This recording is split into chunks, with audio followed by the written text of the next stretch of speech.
Assalamualaikum warahmatullahi wabarakatuh. Waalaikumsalam. Selamat siang dan salam sejahtera untuk kita semua. Om Swastiastu, Namo Buddhaya, salam kebajikan rahayu. Yang saya hormati saudara narasumber dari Duta Rumah Belajar.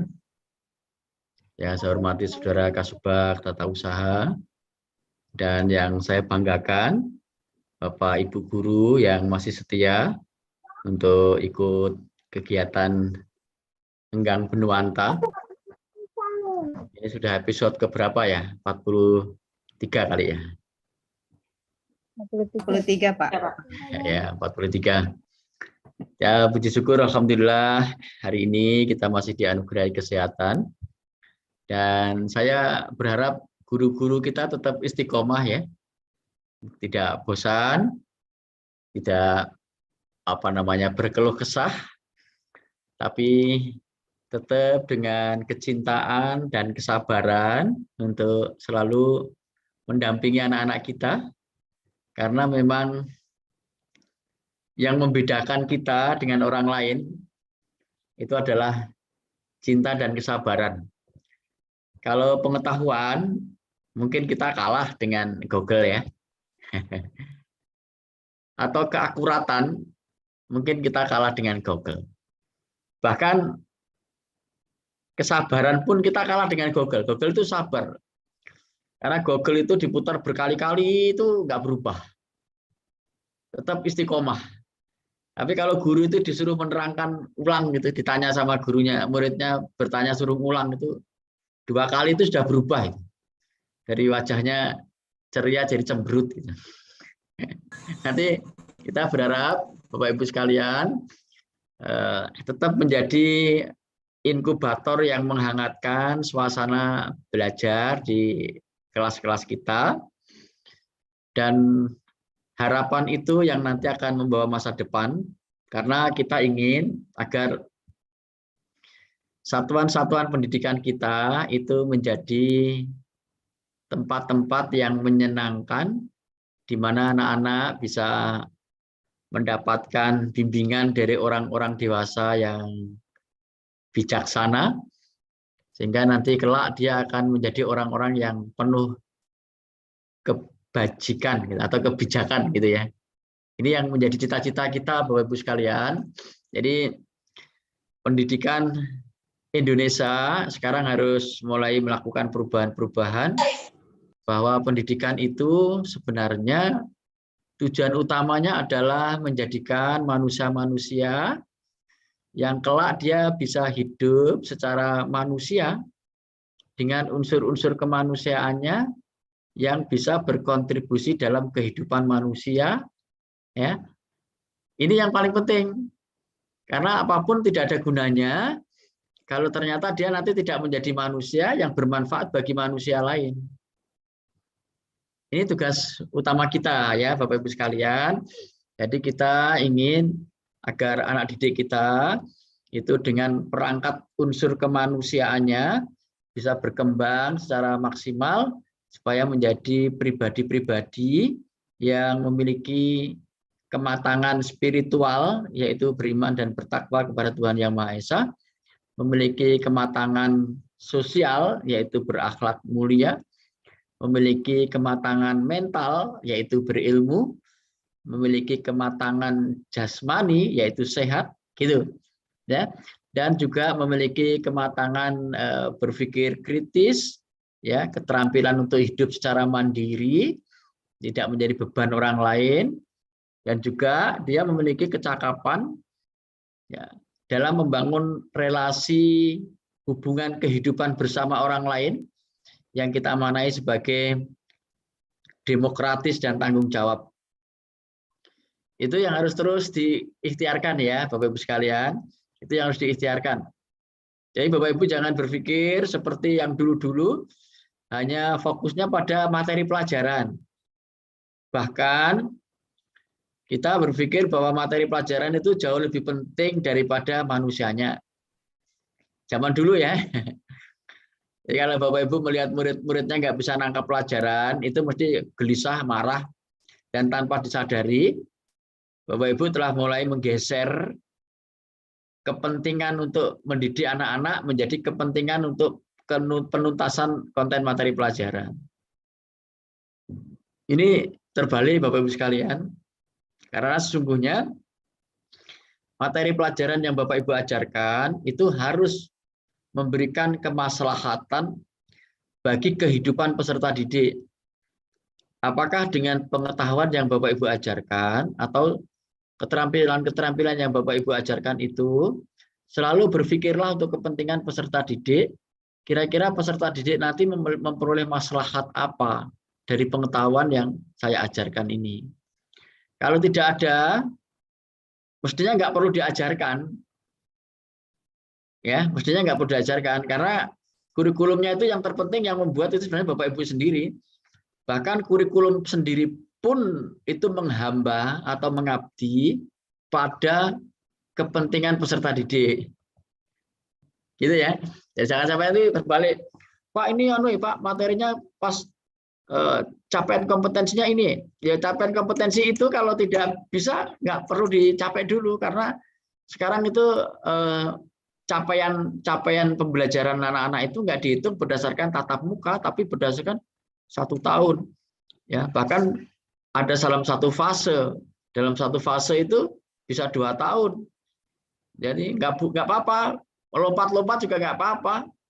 Ya, nggak apa-apa, tidak ada seperti struktur program, struktur mata pelajaran yang dulu yang bersyarat tidak. Karena yang paling penting sebenarnya adalah melatih kemampuan berpikir anak-anak. Sehingga di dalam kemampuan berpikir ini yang diutamakan adalah anak-anak itu memiliki keragaman berpikir yang kita kenal namanya diferensiasi itu. Jadi kalau Bapak Ibu bisa mengajarkan seperti itu, ini saya kasih contoh gini ya. Ini yang sering saya sampaikan. Misalnya ada guru itu mengajak kepada anak-anak begini, anak-anak, apakah kalian suka makan sayur? Ibu guru suka sayur sop. Apa sayur kesukaanmu? Nanti akan variasi anak-anak itu, sayur bening, ada sayur bayam, ada sayur urap, ada macam-macam gitu ya. Nah, nggak apa-apa. Nah, setelah dia nulis, coba sekarang ya diskusikan sama ibumu di rumah, apa sayur kesukaanmu, bahannya itu apa saja, dan bagaimana cara membuatnya. Sehingga di situ sebenarnya tidak ada yang salah. Apapun yang ditulis anak tidak ada yang salah. Nah, di sini yang kita sebut dengan diferensiasi. Ya. Diferensiasi di situ tidak ada yang salah. Lalu proses berpikirnya sama. Satu, mengumpulkan fakta. Faktanya tadi misalnya saya menyebut sayur bening karena memang namanya sayur bening. Apa saja bahan-bahannya itu fakta. Itu namanya pengetahuan faktual. Berpikirnya berpikir untuk mengingat, ya, mengenali, mengidentifikasi. Lalu bagaimana cara membuatnya? Itu sudah kemampuan berpikir prosedural. Jadi melatih kemampuan berpikirnya itu sistematik. Mana yang harus didahulukan, namanya urutan. Ya, urutan. Kan sayur itu kalau mau dimasak ya dibersihkan dulu, dipotong-potong kan gitu ya.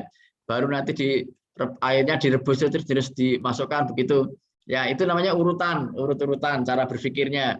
Ya. Nanti terbiasa anak-anak berpikir sistemik. Karena yang dibangun sebenarnya adalah kemampuan berpikirnya, bukan masalah sayurnya. Bukan, tapi kemampuan berpikirnya, ya. Nah, nanti di situ setelah begitu anak diminta untuk merasakan rasanya seperti apa. Lalu setelah itu anak-anak diminta presentasi. Jadi kebiasaan anak-anak presentasi, yang presentasinya itu tidak ada yang salah karena menceritakan apa yang dia alami. Ya, yang dia alami.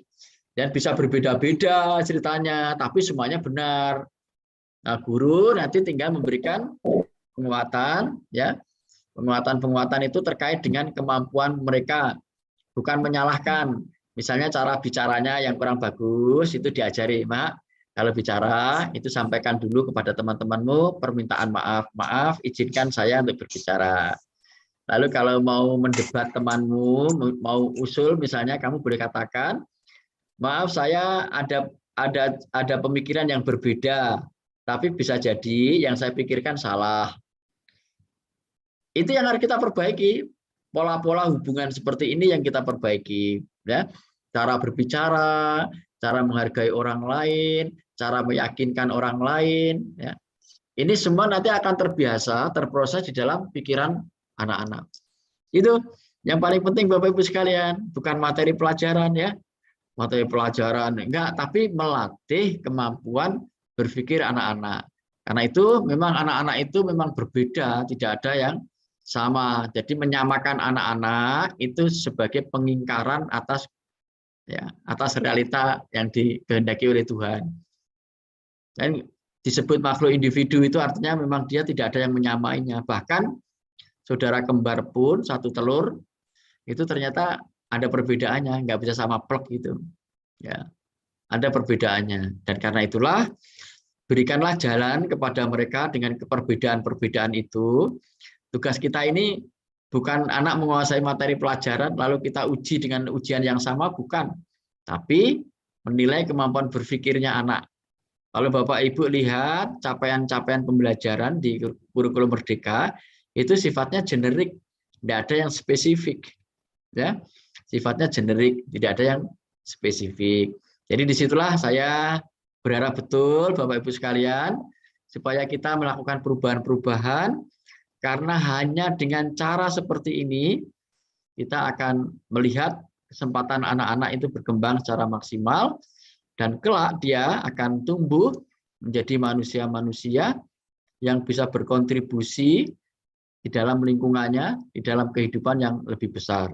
Paling tidak, itu bisa menolong dirinya sendiri.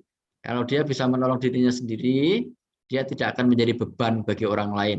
Ya, apalagi ngerepotin orang lain. Nah, prinsip-prinsip ini yang mau kita bangun ya Bapak Ibu sekalian. Nah, saya harapkan Bapak Ibu semuanya bisa menjadi perantara bagi perkembangan anak-anak secara maksimal. Ya, dekatilah anak-anak itu dengan perasaan cinta dan kasih sayang. Lihatlah dengan rasa hormat atas pribadi anak-anak itu dan pandanglah bahwa mereka adalah anak-anak yang punya masa depan. Jangan dipandang dengan pandangan negatif, karena pandangan Bapak Ibu itu akan sangat mempengaruhi tindakan Bapak Ibu. Apa yang kita pandang akan mempengaruhi tindakan kita. Ya, makanya pandangan kita harus tepat, meletakkan anak-anak itu adalah karunia yang memiliki potensi luar biasa, dan kita memandangnya dengan penuh hormat, dan kemudian kita mengabdi atau menghamba untuk kepentingan peserta didik. Jadi semua yang kita ikhtiarkan itu untuk kepentingan peserta didik ya, bukan untuk kepentingan materi pelajaran, bukan untuk kepentingan administrasi, bukan untuk kepentingan metodologi, bukan untuk kepentingan sintak-sintak urutan di dalam mengajar, bukan. Semuanya itu bisa diabaikan kalau ternyata semua itu menghambat kepentingan peserta didik, gitu. Ya, saya masih ingat itu ada guru itu yang mengajar itu membuat urutan sintak dan kemudian memaksakan diri kayak guru ini sedang membuat tujuan melaksanakan sintak. Tujuannya adalah melaksanakan sintak, bukan membantu peserta didik. Ya, jadi akhirnya anak-anak jadi korban gitu ya. Nah, hal kaitan ini saya berpesan betul ya pada Bapak Ibu sekalian, mari kita hidupkan lagi passion kita, yaitu passion pendidik itu merasa memiliki panggilan jiwa dan mengajar itu bagian dari kecintaannya dia, cinta kepada profesi menjadi guru ya.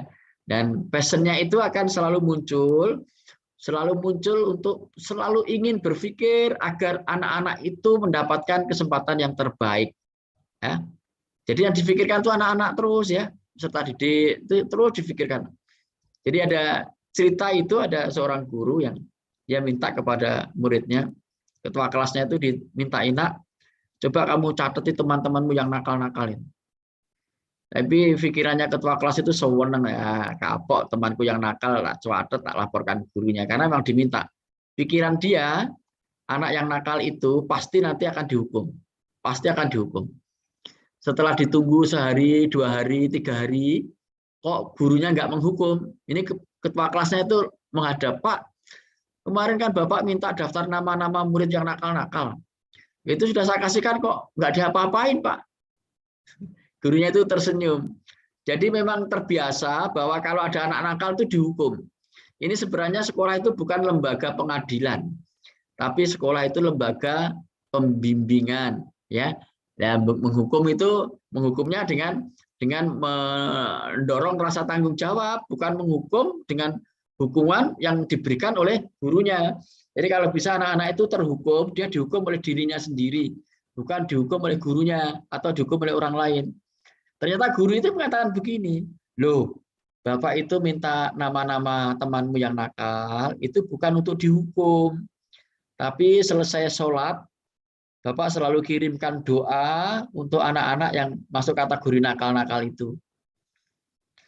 Jadi ternyata guru-guru kita dulu sudah punya praktek baik, pengalaman baik, bahwa mengajar itu karena berhubungan dengan hati, maka tidak cukup dilakukan secara fisik, tapi juga ada unsur-unsur yang ada di dalam diri kita, yaitu doanya tadi itu sebenarnya rasa cintanya yang paling penting itu. Yang mendoakan anak-anaknya habis sholat itu, misalnya si Fulan bin Fulan, mudah-mudahan dilembutkan hatinya, ya, mudah-mudahan diberikan kelancaran berpikir, mudah-mudahan menjadi anak yang baik, begitu. Karena memang sebenarnya anak-anak nakal itu jangan kemudian didekati dengan kebencian, tetapi seharusnya didekati dengan belas kasihan. Ada anak yang nakal begitu ya, mesake. Anak nakal itu nanti kalau tumbuh menjadi orang dewasa, pasti dia akan membuat masalah bagi dirinya sendiri. Ya, dia tidak bisa mengarahkan hidupnya, maka kita mesake, kasihan. Nah, belas kasihan itulah yang kemudian mendorong kita untuk mendekat. Ya, mendekat. Tetapi kalau Bapak Ibu membenci, maka kebencian itulah yang membuat blok sehingga kita tidak bisa mendekat. Dan hubungannya menjadi negatif, aura yang kita munculkan adalah aura negatif. Tapi kalau Bapak Ibu melihat dengan belas kasih, ya, maka aura yang muncul adalah positif. Dan kemudian kita bisa melakukan itu. Jadi dua peran ini yang harus kita lakukan, ya. Kita kalau melihat anak-anak yang baik, mungkin secara alamiah kita akan muncul rasa cinta kita. Lihat anak yang pinter, anak yang rajin, anak yang nurut, pasti semua orang jatuh cinta. Karena itu alamiah, kita mudah sekali jatuh cinta pada hal-hal yang positif atau hal-hal yang lebih, ya, yang lebih. Dia punya keunggulan itu menyebabkan kemudian orang bisa jatuh cinta. Tapi kita tidak mungkin semuanya akan mendapatkan hal seperti itu. Kadang-kadang kita juga bisa satu orang, suatu saat dia bisa menunjukkan perilaku yang bisa membuat kita jatuh cinta, tapi kadang-kadang satu saat menunjukkan perilaku yang membuat kita menjadi nggak suka gitu, atau menjadi negatif. Gitu. Nah, dalam hal yang seperti itu kita nggak boleh membencinya. Jadi guru itu kalau melihat perilaku yang tidak baik itu jangan membenci, karena membenci akan membuat hubungan menjadi negatif. Ini memang nggak gampang, Bapak Ibu ya, nggak gampang. Tapi saya percaya kalau Bapak Ibu memiliki passion, panggilan jiwanya sebagai seorang pendidik, dan menempatkan bahwa anak-anak itu sebenarnya adalah orang-orang baik, tapi kalau kemudian dia menjadi tidak baik, itu pasti karena dia korban dari orang lain. Ya, korban lingkungan, korban orang tua, korban perlakuan, kebiasaan yang dialami oleh anak ini. Nah, tugas kita kalau kita melihat korban seharusnya jangan dikorbankan lagi. Ya, sudah anak-anak ini nakal lalu di sekolah dihukum, dimarahi, itu namanya korban kuadrat. Sudah korban lalu dikorbankan. Memang lebih mudah seperti itu karena itu paling mudah kita lakukannya. Tapi tentu kita tidak hanya ingin mencari jalan yang mudah, tapi kita ingin mencari jalan yang terbaik, yang itu baik bagi kepentingan peserta didik. Bukan hanya baik bagi diri kita, ya, kita saling mencari jalan yang mudah itu hanya menguntungkan diri kita, tapi ternyata itu tidak membawa kebaikan bagi peserta didik. Nah, ini momentum, Bapak Ibu sekalian, momentum yang penting. Mari kita coba ikhtiarkan ya, agar nanti kita makin cinta sama anak-anak, makin sayang sama anak-anak. Dan lihatlah saat Bapak Ibu itu kalau masuk sekolah, jadi itu ada kerinduan ya. Bapak Ibunya rindu pengen ketemu anak-anak itu secara otomatis apa yang kita rasakan itu tersambung dengan apa yang dipikirkan anak-anak juga punya kerinduan ya. Tapi kalau mau berangkat sekolah itu sudah malas-malesan, apalagi dalam perasaannya, waduh ketemu anak itu lagi, itu Bapak Ibu akan tersiksa, dan tersiksanya itu juga akan membuat penyiksaan bagi orang lain ya.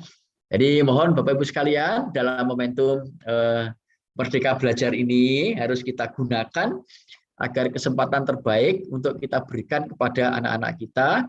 Tidak usah terlalu dirisaukan dengan materi pelajaran. Mulailah sekarang bahwa saya mengajar, mendidik anak-anak untuk kepentingan terbaik dia. Ya, lalu dekatilah dengan perasaan cinta dan kasih sayang.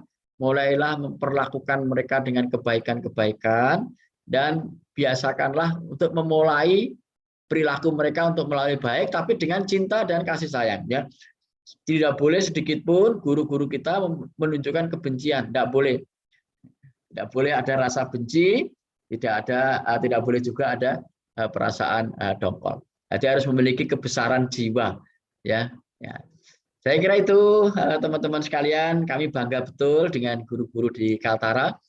Ya, karena saya percaya betul guru-guru kita ini hebat. Ya, guru-guru kita ini hebat. Kalau mereka belum hebat itu karena belum tersentuh hatinya, belum tersentuh perasaannya, bahwa sebenarnya dari Bapak Ibu sekalianlah nanti yang akan menjadi perantara bagi kebaikan anak-anak kita. Ya, saya kira itu, dan dengan mengharap ridho dari Allah Subhanahu Wa Taala, mari kegiatan kita buka dengan bacaan basmalah. Bismillahirrahmanirrahim. Mudah-mudahan pertemuan kita ini diikuti dengan hidayah, sehingga membuka hati dan kesadaran kita untuk memulai melakukan hal-hal yang terbaik, yang mudah-mudahan kebaikan yang kita lakukan juga membawa kebaikan bagi kepentingan kehidupan peserta didik kita. Terima kasih. Saya akhiri. Wassalamualaikum warahmatullahi wabarakatuh. Selamat siang dan salam sejahtera untuk kita semua. Om Swastiastu, Namo Buddhaya, salam kebajikan, Rahayu.